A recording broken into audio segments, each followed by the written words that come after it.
اعوذ باللہ من الشیطان الرجیم بسم اللہ الرحمن الرحیم اللہ اکبر سبحان اللہ الحمدللہ استغفر اللہ الصلاۃ والسلام علیکہ یا رسول اللہ صلی اللہ علیہ وآلہ وسلم۔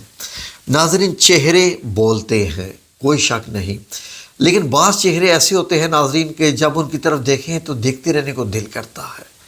ایسے وہ خوبصورت ہوتے ہیں یا ان میں کچھ کشش ہوتی ہے۔ کس قسم کی کشش ہوتی ہے، اسی پہ ہم بات کرنے جا رہے ہیں۔ اور کچھ ایسے بھی چہرے ہوتے ہیں جن کی طرف دیکھ کر انسان نظریں پھیر لیتا ہے اور دیکھنے کو دل نہیں کرتا۔ کیا وہ بدصورت ہوتے ہیں یا ان میں اٹریکشن نہیں ہوتی؟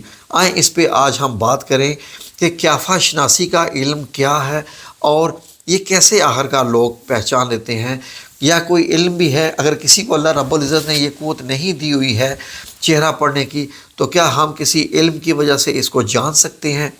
ناظرین، ایک ہوتا ہے قیافہ شناسی، ایک ہوتا ہے دست شناسی۔ قیافہ شناسی میں آپ انسان کا چہرہ دیکھ کے آپ بتا دیتے ہیں کہ اس کا مزاج کیسا ہے، اور دست شناسی میں آپ ہاتھوں کی لکیروں کو دیکھ کے بتاتے ہیں کہ اس کی ہاتھوں کی لکیریں کیسی ہیں، تو یہ شخص کیسا ہوگا، اس کا مستقبل کیسا ہوگا، کیا ہوگا۔ لیکن ناظرین، قیافہ شناسی 90% درست ہوتی ہے، دست شناسی میں کبھی کبھی باتیں سچ ہوتی ہیں۔ یہ واقعی ہم نے بھی آبزرو کیا ہے ناظرین۔ لیکن ظاہر ہے کہ ہاتھوں کی لکیروں کا مقصد تو ہے، کیونکہ اللہ رب العزت نے یہ جو نظام بسمہ کا بنایا ہے، انگوٹھے کی لکیروں والا، یہ پوری دنیا میں رائج ہے، تو وہ تو پہچان کے لیے ہے۔ لیکن جو ہاتھ کے اندر کی لکیریں ہوتی ہیں، ان کا بھی جو ہے وہ ظاہر ہے کہ تعلق تو ہے انسان کے ساتھ، تبھی ہر بندے کی اپنی قسم کی ہاتھ کی لکیر ہوتی ہیں۔ تو ناظرین، بات کرنے جا رہے ہیں کہ کس قسم کے چہرے ہوتے ہیں۔ اگر اس کو کسی علم سے، قیافہ شناسی کے علم کی اگر ہم بات کریں تو ہم کیسے پہچان سکتے ہیں کس بندے کا چہرہ کیسا ہے اور وہ کس قسم کا ہے؟ ناظرین، عربی کا جو لفظ ہے وہ مطلب جو قیافہ کا لفظ ہے، اس کے مطلب آپ کاف، واو اور فے، یہ جو ہوتا ہے نا کوف، عربی میں یہ کہتے ہیں، جس کا معنی ہوتا ہے ڈھونڈنا، کھوج لگانا، نشانات دیکھنا، پیچھا کرنا وغیرہ، اور اردو میں اس کو قیافہ کہتے ہیں۔ تو آئیں اس پہ بات کرتے ہیں۔ آپ بھی ذرا غور سے سنیں اور دیکھیں کون سی ایسی چیزیں ہیں جو ہمیں کسی بندے کے مزاج کو بتا دیتے ہیں۔ تو ناظرین، قیافہ شناسی انسان کو مختلف مزاج میں تقسیم کرتی ہے، اور یوں سمجھیے کہ مزاج میں زمین ہے جو جس سے انسان پیدا ہوا ہے، جس کی مٹی میراث ہے، اور سیرت وہ ڈھانچہ یا قلب ہے، اور ہر سائنس کی طرح قیافہ شناسی کی بھی کچھ اصطلاحات ہیں۔ تو آئیں دیکھتے ہیں کہ اس کی اصطلاحات یعنی حرکی، حیاتی اور ذہنی یہ کون کون سی ہیں۔ حرکی مزاج، یہ حرکی مزاج والے لوگ کون سے ہوتے ہیں؟ ناظرین، ہر اصطلاح سے جسم کی بناوٹ، نمایاں خصوصیات، اجزاء ترکیبی، ہڈیاں، پٹھے، گوشت، ذہن اور اعصاب کی وضاحت ہوتی ہے۔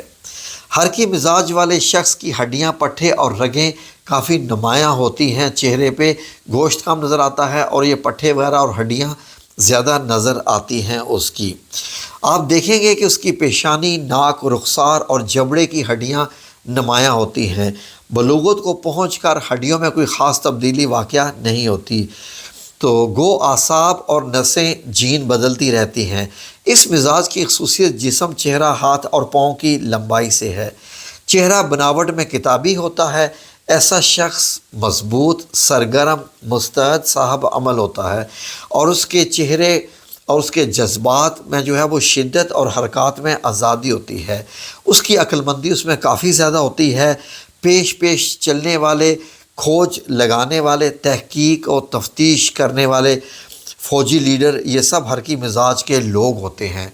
آپ ان کے چہرے پہ دیکھ سکتے ہیں۔ ناظرین، یہی چیز جب میں نے اسٹڈی کیا پردیس میں، میں نے دیکھا تو یہ چیز میں نے اکثر مصری لوگوں میں بھی پائی۔ تو اگر آپ فرعون کے بھی دیکھیں، جو کہ ساری مورتیاں بنی ہوئی ہیں فرعونوں کی، تو آپ بھی دیکھیں گے تو اس میں آپ کو وہی چیز نظر آئے گی۔ جن چیزوں کے متعلق یہ حرکی مزاج کی بات ہو رہی ہے کہ ان کی ہڈیاں اور یہ چیزیں، رگیں ان کی نمایاں ہوتی ہیں ساری۔ تو یہ والے زیادہ مزاج والے ہوتے ہیں، اور ان کے مضبوط قسم کے اعصاب ہوتے ہیں، اور ان کے بہت وقت کے بھی بڑے پابند ہوتے ہیں، اور اصول پسند بھی یہ لوگ ہوتے ہیں، کافی اسٹرانگ ہوتے ہیں۔ تو ناظرین، اس کے بارے میں یہ بھی کہہ سکتے ہیں کہ عقل مندی کے ساتھ ساتھ ان میں جو ہے وہ کھوج لگانے والی تحقیق اور تفتیش چیزیں پائی جاتی ہیں۔ یہ مزاج خاص طور پر عمل، فوری فیصلوں اور جس طرح بھی ہو سکے منزل تک پہنچنے والوں کا مزاج ہوتا ہے۔ ہر کی مزاج کا ایک آدمی خاص مقصد اور منصوبے کے تحت جو ہے وہ عمل پیرا ہوتا ہے، وہ لکیر کا فقیر نہیں ہوتا ہے، وہ اس کی پلاننگ ہوتی ہے ساری۔ ایک ہوتا ہے حیاتی مزاج۔ حیاتی مزاج کیا ہوتا ہے ناظرین؟